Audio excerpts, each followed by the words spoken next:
Hello students, मैं नेहा स्वागत करती हूँ आप सभी का मेरे YouTube channel maths by Neha पर। मैथ्स को इजी बनाने के लिए जुड़े रहिए हमारे साथ। चलिए जल्दी से देख लेते हैं आज का टॉपिक क्या है। हेलो स्टूडेंट्स, तो इससे पहले वाली वीडियो में मैंने आपको एपी के बारे में काफ़ी कुछ समझा दिया था। एपी क्या होता है, कॉमन डिफरेंस क्या होता है, फर्स्ट टर्म क्या होता है, ठीक है। तो अब जल्दी से मैं 5.1 का क्वेश्चन नंबर 1 आपको करके दिखा देती हूँ फटाफट। तो सबसे पहले हम लोग अपना फर्स्ट पॉइंट पढ़ते हैं। इसमें करना क्या है, क्वेश्चन नंबर 1 में in which of the following situation does the list of the numbers involve make an arithmetic progression and Y.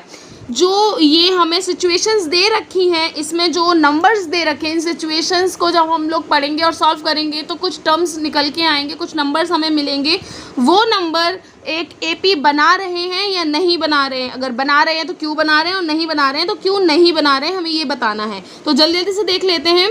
The taxi fare after each kilometre when the fair is ₹15 for the first kilometre and ₹8 for each additional kilometre. तो क्या ये एक AP बन रहा है या नहीं बन रहा है, उसके लिए सबसे पहले जल्दी से इसकी हिंदी समझते हैं।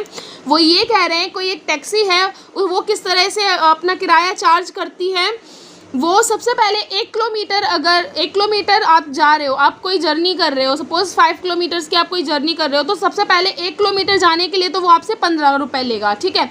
उसके बाद वो 1 किलोमीटर जैसे ही ख़त्म होगा, उसके बाद आप जितना कंटिन्यू करोगे हर एक किलोमीटर के हिसाब से 8 रुपये ऐड होते जाएंगे। सपोज आपने 2 किलोमीटर्स की जर्नी तय की, ठीक है, तो आपको पहले किलोमीटर्स के लिए 15 रुपीज़ देने पड़ेंगे, जबकि आपको दूसरे किलोमीटर के लिए 8 रुपये ऐड और हो जाएंगे उसमें, ठीक है। तो 15 + 8 कितना हो जाएगा, आपको 23 रुपीज़ टोटल उसको देने पड़ेंगे अपने 2 किलोमीटर्स के लिए, ठीक है। वैसे ही आप अगर 3 किलोमीटर जाते हो तो पहले के लिए आपको कितना देना पड़ेगा, पहले के लिए आपको देना पड़ेगा 15 रुपये, फिर 8 और फिर 8। इस तरह से आप 3 किलोमीटर जाओगे। तो जल्दी से देख लेते हैं क्या ये सिचुएशन एक एपी फॉर्म कर पाती है या नहीं कर पाती है। तो जल्दी से हम लोग देखते हैं। देखिए यहाँ पे सपोज कोई व्यक्ति यहाँ से चलते चलते यहाँ पहुँचा इसकी टैक्सी में बैठ के, ठीक है। तो यहाँ से यहाँ गया, यहाँ से यहाँ और ये यहाँ, तो ये 1 किलोमीटर, फिर ये फिर से एक, फिर से एक, फिर से एक। ये जो हमारी ये लाइंस हैं ये 1 किलोमीटर को रिप्रेजेंट कर रही हैं सपोज, ठीक है। अब देखिए यहाँ पे जब जैसे ही वो फर्स्ट किलोमीटर जाएगा उसको 15 रुपये तो देने ही पड़ेंगे। दूसरे किलोमीटर्स के लिए इसमें क्या हो जाएगा, 8 रुपीज़ और ऐड हो जाएंगे। इसमें 8 ही था ना, हाँ, 8 रुपये और ऐड जाएंगे और 8 रुपये और ऐड हो जाएंगे। तो अब बताना है हमें कि क्या ये सिचुएशन एक एपी फॉर्म करती है या नहीं करती है। तो देखिए यहाँ पे सबसे पहली किलोमीटर के लिए उसको क्या करना पड़ेगा, 15 रुपीज़ देने पड़ेंगे। फिर नेक्स्ट के लिए 15 + 8 हो जाएगा। फिर उसके बाद भी क्या हो जाएगा, इसमें भी 8 ऐड हो जाएगा, यानी कि 15 + 8 में भी 8 ऐड हो जाएगा, ठीक है। और उसके नेक्स्ट के लिए इसमें 8 ऐड हो जाएगा, यानी कि 15 + 8 में 8 ऐड हो जाएगा।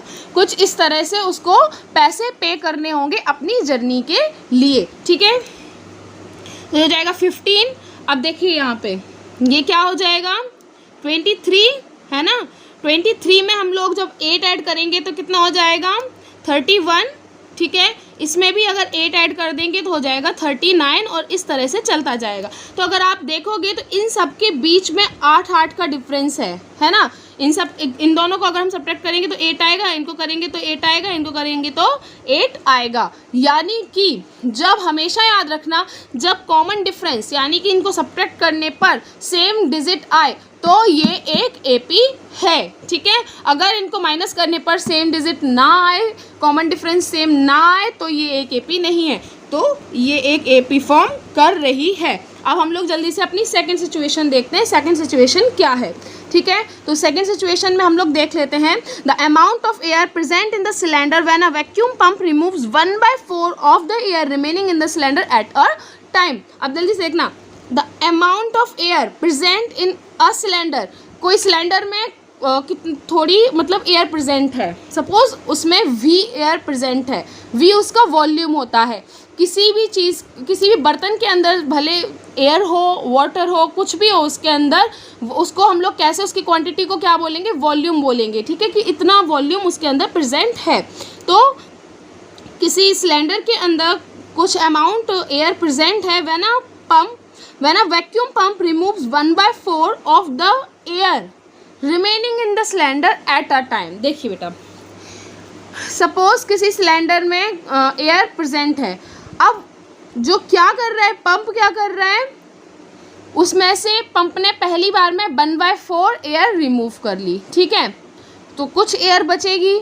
अब जितनी एयर बचेगी उसमें से फिर 1/4 रिमूव हो जाएगी, फिर जितनी एयर बचेगी उसमें से फिर 1/4 एयर रिमूव हो जाएगी, ठीक है। ऐसा करते करते वो वैक्यूम पंप क्या कर रहा है, उस सिलेंडर में से एयर निकालता जा रहा है। तो अब बताना है कि ये एक एपी है या नहीं है। तो फटाफट से देख लेते हैं इसको कैसे करेंगे हम लोग। देखो, सपोज़ ये कोई सिलेंडर है, ठीक है, इसमें एयर प्रेजेंट है। हम लोग जो इसमें क्वांटिटी ऑफ एयर है या जो वॉल्यूम है उसको वी मान लेते हैं। सपोज़ इनिशियली इसमें वी एयर प्रेजेंट थी, ठीक है, फिर इसमें से क्या किया उन्होंने 1/4 एयर जो थी उसको क्या कर लिया, रिमूव कर दिया, ठीक है। तो हमारे पास क्या बचेगा, ये था हमारा v और फिर हमारे पास क्या बचेगा 3v/4, ठीक है। फिर जो ये 3v/4 है उसमें से भी इन्होंने क्या किया, उसका 1/4 क्या कर दिया, रिमूव कर दिया। अब देखिए इसका 1/4 रिमूव करेंगे, ठीक है, इसमें लिखा हुआ है, देखिए दिख रहा है 1/4 of the air remaining in the cylinder, मतलब जितनी एयर उसमें बचेगी उसका 1/4 रिमूव करना है। तो 1/4 ये अभी अब सिलेंडर में कितनी एयर बची है 3v/4, तो 3v/4 का 1/4 इसको क्या करना है, रिमूव करना है। तो 3v/4 का 1/4 रिमूव करना है, ये इस तरह से, ठीक है। तो जब इसको सॉल्व करेंगे तो हो जाएगा 3/4 स्क्वायर और ये हो जाएगा v, ठीक है। तो ये इस तरह से कंटिन्यू होता जाएगा। अब देखिए यहाँ पे इनको जब हम लोग सब्ट्रैक्ट करेंगे तो जो हमारा कॉमन डिफरेंस है वो सेम नहीं आएगा, ठीक है। कॉमन डिफरेंस सेम नहीं आएगा तो क्या होगा, ये हमारी एपी नहीं कहलाएगी, ठीक है। देख लिया आपने पहले सिलेंडर में वी एयर थी, मान लिया हमने कि वी एयर थी, ये क्वेश्चन में नहीं है। फिर वी एयर मतलब जितनी एयर है उसका 1/4 हमें क्या करना है, रिमूव करना है। तो इसमें कितनी है, वी एयर है, तो वी का हमने 1/4, वी में से वी का ही 1/4 सब्ट्रैक्ट कर दिया तो आ गया 3v/4, ठीक है। फिर 3v/4, अब सिलेंडर में कितनी एयर बची है 3v/4, तो 3v/4 का 1/4 हमें सब्ट्रैक्ट करना है। तो 3v/4 का 1/4 हमें इसमें से सब्ट्रैक्ट करना है, तो आएगा 3/4 का whole square by v into V, ठीक है। तो आप इस तरह से सॉल्व करते जाएंगे। अब हम लोग क्या करेंगे, इनको सब्ट्रैक्ट करेंगे। इनको सब्ट्रैक्ट करेंगे तो जो हमारा ये डी है वो सेम नहीं आएगा। इन दोनों को सब्ट्रैक्ट करेंगे, इन दोनों को सब्ट्रैक्ट करेंगे, हमारा डी बिल्कुल भी सेम नहीं आएगा। और जब सेम नहीं आएगा तो फिर ये एक एपी नहीं है। वो हमें देखने से पता लग रहा है कि डी हमारा सेम नहीं आएगा। अब फटाफट से थर्ड वाला देख लेते हैं, ठीक है। तो थर्ड वाला पॉइंट क्या बोलता है, देखिए यहाँ पर the amount of money the cost of digging a well after every meter of digging when it costs ₹150 for the first meter and rises by ₹50 for each subsequent meters। देखिए बेटा इसमें क्या हो रहा है, जो हमारा पहला पॉइंट था ना टैक्सी फेयर वाला, पहले किलोमीटर्स के लिए तो 15 रुपये ले रहा था, बाकी सबके लिए 8 रुपये बढ़ाता जा रहा था।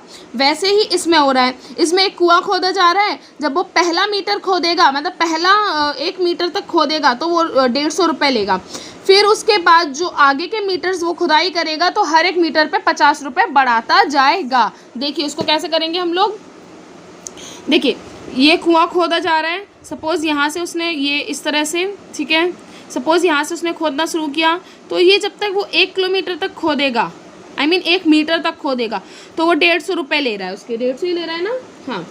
उसके बाद वो हर एक मीटर पे कितने रुपए बढ़ाता जा रहा है, हर एक मीटर पे वो 50 रुपये बढ़ाता जा रहा है। यानी कि इस मीटर पे वो 50, इसमें 150 में 50 और बढ़ा देगा, ठीक है। फिर और नीचे खुदाई करे, फिर जैसे उसने 150 रुपये में इतना खोद दिया, फिर वो कहेगा अब मैं 150 में नहीं खोदूंगा, मेरे 50 रुपये और बढ़ाओ, तो अब वो 200 रुपये में खुदाई करेगा। फिर उसने 200 रुपये में इतनी खुदाई करी, इतनी खोदने के बाद वो फिर रुक गया, वो कह रहा अब मैं नहीं खोद रहा 200 में, अब मेरे 50 रुपये और बढ़ाओ, तो यहाँ पे उसने 50 रुपये और बढ़वा दिए। यानी कि वो क्या हो जाएगा पहले 150 थे, फिर 200 लेने लग गया, फिर 250 लेने लग गया, फिर और आगे वो खोदेगा तो वो कहेगा अब मैं नहीं खोद रहा इतने पे, अब तो मेरे को और 50 रुपये बढ़ाओ।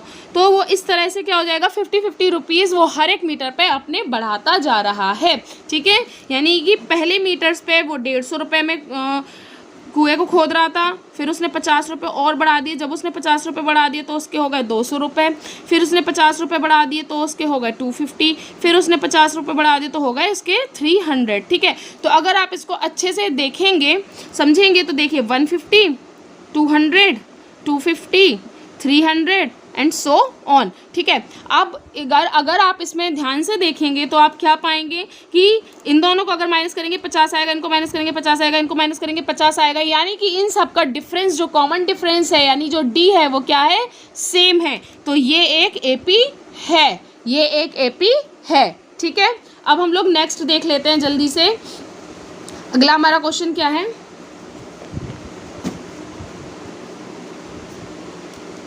the amount of money in the account every year when rupees 10,000 is deposited at compound interest at 8% per annum। अब देखना, the amount of money, amount बोल रहे हैं यहाँ पे वो, the amount of money in the account every year, ठीक है, पर ईयर का बोल रहे हैं ये, when rupees is 10,000 is deposited. देखो 10,000 रुपये जमा करेगा तो ये हमारा हो गया प्रिंसिपल। ठीक है, at compound interest, compound interest के लिए बोल रहे हैं, सीआई के लिए बोल रहे हैं 8% पर एनम, ये हमारी रेट दे रखी है, आर दे रखा है। ठीक है, टाइम एवरी ईयर के लिए बोल रहे हैं। अब हमें ये बताना है कि ये एपी है या नहीं है। ठीक है, 10,000 रुपये जमा करे गए हैं और 8% का उस पर क्या लग रहा है, कंपाउंड इंटरेस्ट लग रहा है, ब्याज लग रहा है, चक्रवर्ती ब्याज लग रहा है। ठीक है, तो ये एक एपी फॉर्म कर रहा है या नहीं कर रहा है, बताती हूँ। देखिए क्या है यहाँ पर, 10,000 रुपये जमा करेंगे, कंपाउंड इंटरेस्ट पे अमाउंट निकालना है। देखिए अगर हम लोग पहले साल के लिए, आप लोगों को फॉर्मूला तो पता ही होगा, ए इक्वल जब कंपाउंड इंटरेस्ट लगता है, जब चक्रवर्ती ब्याज लगता है तो ए इक्वल क्या होता है हमारा, P1 + R/100 की पावर n। ठीक है, n यानी हमारा टाइम। देखिए यहाँ पे, तो यहाँ पर हम लोग अमाउंट निकालेंगे, तो अमाउंट के लिए फॉर फर्स्ट ईयर, पहले साल के लिए अगर अमाउंट हम लोग बात करेंगे तो हमारा P यानी कि 10,000। ठीक है, 1 + R, R हमारा यहाँ पे 8 है, R/100 यानी 8/100 की पावर n यानी कि 1 पहले साल के लिए। अगर हम लोग यहाँ पर 2 सालों की बात करें तो ये हो जाएगा कुछ इस तरह से। ठीक है, अगर 3 सालों के लिए बात करें तो ये हो जाएगा पूरा सेम, बस ये पावर हो गई है। ठीक है, 1 साल के लिए n = 1, 2 साल के लिए n = 2 और 3 साल के लिए n = 3। आप n को t भी बोल सकते हैं, ये टाइम को रिप्रेजेंट कर रहा है, ईयर्स को रिप्रेजेंट कर रहा है। ठीक है, p फिर ब्रैकेट के अंदर 1 + R/100 की पावर n। ठीक है, ये हमारा अमाउंट का फॉर्मूला होता है जब हम लोग कंपाउंड इंटरेस्ट के लिए अमाउंट सॉल्व करते हैं। ठीक है, अब देखिए यहाँ पे, तो इसमें क्या होगा, आप क्या इसको देख के बता सकते हैं कि ये एक एपी है या नहीं है। देखिए पहला हमारा हो गया,